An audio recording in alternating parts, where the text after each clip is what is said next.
C'est une petite avancée pour les victimes de la dépakine. Sanofi a annoncé lundi sa mise en examen pour tromperie aggravée et blessures involontaires. Le laboratoire est accusé d'avoir dissimulé les effets secondaires de son médicament sur les fœtus. On écoute le témoignage de deux mères de famille concernées, témoignage recueilli par Odile de Backer et Clara Delannoy. Bonjour. Il y a à peine un mois que Sandra et Béatrice se connaissent. Ce qui les relie, c'est la prise de dépakine au moment de leur grossesse. Ce médicament censé réguler l'épilepsie pour l'une, la bipolarité pour l'autre, est aujourd'hui responsable de pathologies plus ou moins graves d'un de leurs enfants. Le plus jeune, il a des malformations aux mains, aux pieds, problèmes cardiaques, problèmes neurologiques.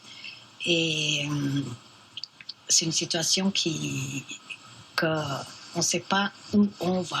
Mon dernier, Enzo, qui a 16 ans et qui, lui, par contre, a une reconnaissance d'invalidité à 80%, qui souffre de différents maux, dont l'autisme.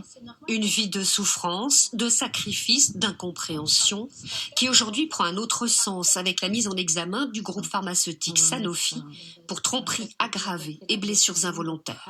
Depuis 1982 et 1984, qu'ils étaient au courant des effets secondaires pendant la grossesse pour le fœtus, ils ont caché leurs informations. Sanofi aurait alerté les autorités de santé dès le début des années 80 sur les risques de malformation du fœtus. Je suis très en colère, oui, bien sûr, parce qu'on m'a volé une partie de notre vie, on m'a volé...